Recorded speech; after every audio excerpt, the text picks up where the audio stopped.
So it's 8:44 p.m., July 2nd, 2019. And there is somebody outside who is commenting on an account getting closed, and the black people gave it up, or a black person gave it up. And as I'm doing this, somebody's knocking in the loading dock. Now, the air is tagged, and the arm is tagged. And I'm constantly getting hit on the upper arm. And my chest is constantly being scanned. I was in the grocery store about a couple hours ago. And out of the blues, this black man, I was standing near the meat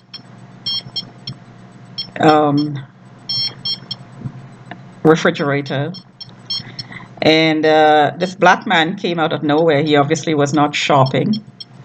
And this was at the back of the store. He walked right through the store, next to me, faced me, as I was looking at the meat.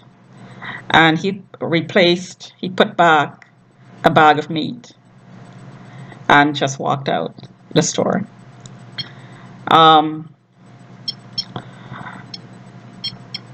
Then the comment is, by the patrons in the store was,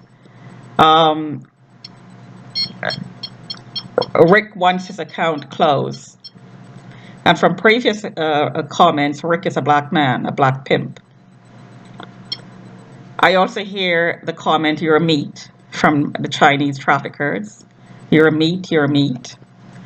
So the traffickers don't come up to you verbally all the time and tell you, what's going on. Although sometimes they actually do, when you get some really aggressive ones. They're going to tell you outright, "We're raping you. I've had that done." Or "So-and-so is raping you." They sometimes, as today, they do street theater. So the guy was putting the meat back, and I've been called meat because a lot of people lived with me, because the surveillance is subcontracted to just about anybody from that one person who signed me out. So you're meat. The people who are subcontractors are looking at me naked. You're a meat. They can hit me with lasers, microwaves, and so on. You're a meat, including between the legs. They're looking at me take a bath, take a shower, go to the bathroom. You're a meat. So these things are very subtle ways of letting you know that the black man puts you back. You're a meat. We're finished with you, finished using you. You're a meat. We're going to put you back. Somebody else takes a turn. All because somebody or a group of policemen in the Toronto Police Force flagged me based on lies by the same people who are selling like this black man. People like this black man who are pimps, basically, criminal pimps. And let me tell you, he looked like a criminal. These are the people who are providing the misinformation to the police to flag me, who are just looking for information, just any information to flag. Because this is part of the experiment that's covering the trafficking, the alert system. This is the experiment that I was enrolled in by my brother to be done publicly. This was being done subtly and covertly before, but I was enrolled in the program to be done publicly with my brother and Badr Nizar. So this is what it is. This is trafficking being covered up by the flagging system and the alert experiment, quote unquote, which is one of the many experiments being carried out on a target by any number, the cops is running the alert system, but other groups can run experiments as well. I heard the Chinese are running a social credit system, which means that everything about you is known, which is exactly what the community targeting program is.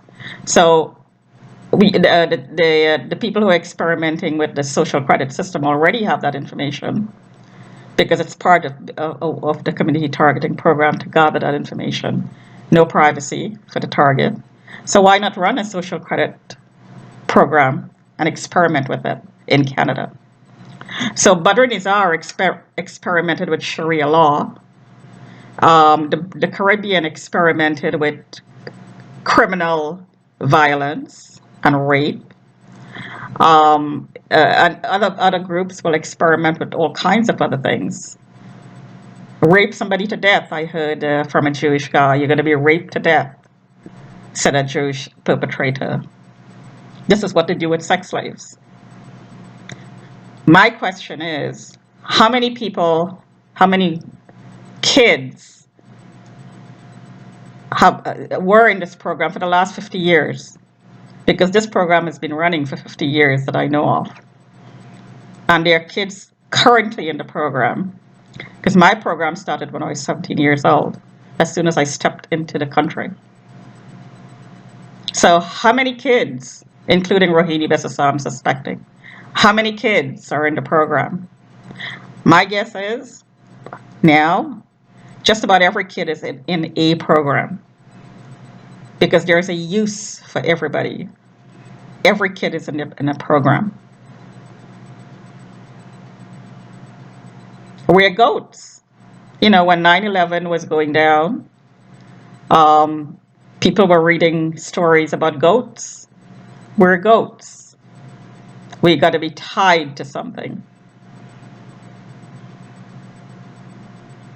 The kids were being read stories about goats. Goats are tethered to something. We're all goats, basically. Now, this is not what democracy is all about, obviously. Democracy is not about making people into goats, having to be tethered and having a double follow you around all the time, and you have no privacy. And another party is forcing you into a certain stream, in a certain way of life, and a certain level of thinking. This is not democracy, obviously. Not democracy at all. So this is infiltration of our system for complete control of our health, our bodies, our thinking, our freedom of choice. Freedom of choice is the foundation of democracy, but that's been taken away from us by vigilantism, by this community targeting program, by making people goats to be tethered to somebody, being at somebody's mercy all the time. Not the democratic system. Obviously, it's been infiltrated by another agenda. And every level of government could be infiltrated. But women, especially in this system that we are in right now, women are not valued. The gains that we fought for are being taken away. Equality for women, all our rights, it's being stripped away by this somewhat satanic agenda. I wouldn't say somewhat, I should say satanic. It is a satanic agenda. We're being turned into goats, every one of us. We should really sit and think about that.